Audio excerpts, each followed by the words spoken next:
Women with chronic/persistent conditions and diseases. How does this affect your life and relationships? I have a couple of chronic health issues that cause chronic pain. It makes it so I don't have as much patience sometimes, or like I can't do as much as I would like to. I can't really work full time, and I have had to stop my former career because I just can't do it anymore. My relationship has kind of turned into him trying so hard to take care of me and baby me that I feel like I don't have any agency sometimes. It has made me a bit bitter towards him when he tries to help me all the time. I get tired of being treated like glass. I don't know if this is aimed at people with chronic mental illnesses as well. But if it is, I can say that I don't really have any relationships outside from home and basically isolated myself. I'm very self-conscious. Can't handle my emotional triggers and am torn innerly. I'm free at the moment, so it doesn't matter, except that I miss out on large parts of my life, and actually enjoy being bound to my lonely routine.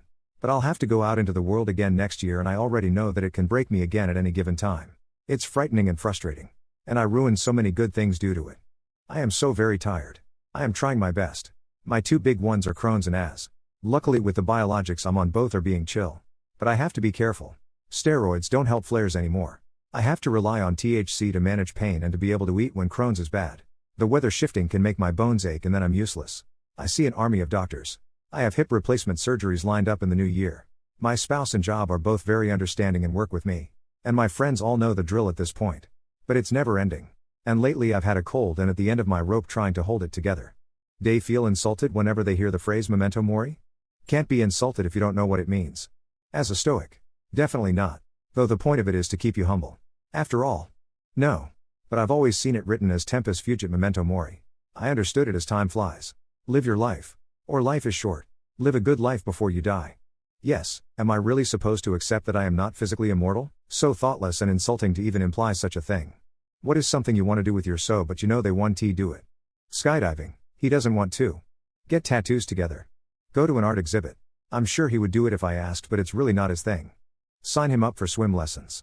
He should learn to swim for his safety. I know you're reading this, babe, do it. Travel out of state. He's a felon/on probation, Lamau. I just want to do a really cheesy Christmas photo shoot. Like buy tacky 90s Christmas sweaters for each other and pose all awkward for professional photos. He would never. Ice skating. Go on a cruise. He gets seasick very easily though, and I would hate for him to be sick the whole time. Watch horror movies. I absolutely love them, but my horror movie hating husband absolutely loathes them. A lot of things, lol. Camping out in the woods in a tent and not in a cabin. Dance. Like just let loose and dance to a fun song like no one is watching. This man will put his leg up on the coffee table and let go of the loudest, wettest, but won't dance because it's immature and embarrassing. I would love to go on a huge vacation together. But that won't happen. Getting ripped out of his routines is really stressful for my husband and I don't want him to be miserable. Travel out of state for 6 weeks or so to find where we want to retire to, but we can't because he will not retire and he can't get that amount of time off even though he has the PTO because he works in the worst paying of 4 hospital systems in our area, which is chronically understaffed because they don't pay to scale with the other systems. What prematurely cancelled television not named Firefly do you love? Mission Hill.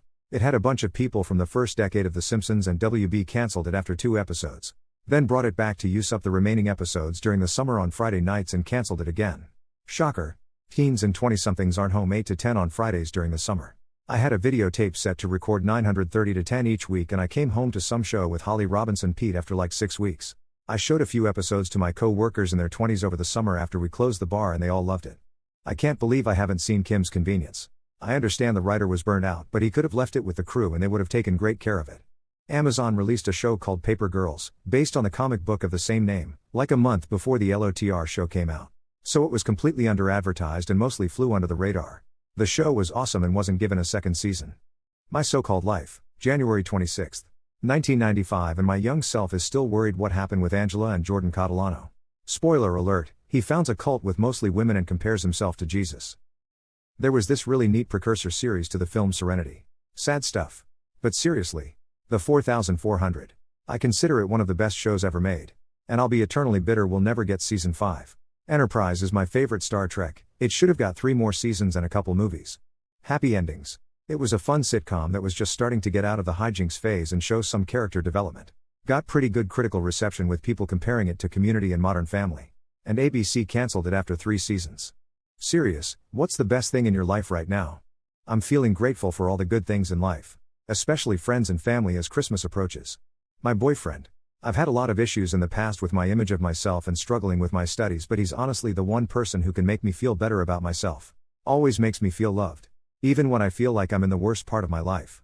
He always helps me improve. Especially in my studies, and I wouldn't be where I am today without him. Can't wait to be able to marry this man. My partner. We've been together 12 years and finally getting married next year.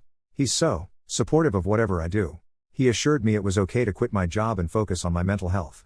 When I told him I'd love to be a writer years ago, I thought he'd laugh at me, but he was just so supportive. I'm still not a writer, but mainly because I lost my passion for it somewhere along the line. He dragged me to the hospital when I insisted I only had a stomach bug, which turned out to be appendicitis. He's just so perfect to me, and I spend way too much time wondering what I did to deserve someone so awesome. My studies. I didn't get enough grades to get into the career I wanted. So I'm currently doing an upper cycle, not 100% sure if that's how it's named in English, about multi-platform app developing. And now I'm 100% sure that's what I want to do with my life. I'm currently working as a junior dev on a company that makes digital training courses, and I've already made an app for them, and I just loved having to learn new things by myself in order to make it happen. Besides the educational part, I've gotten to know what I consider some of my best friends nowadays.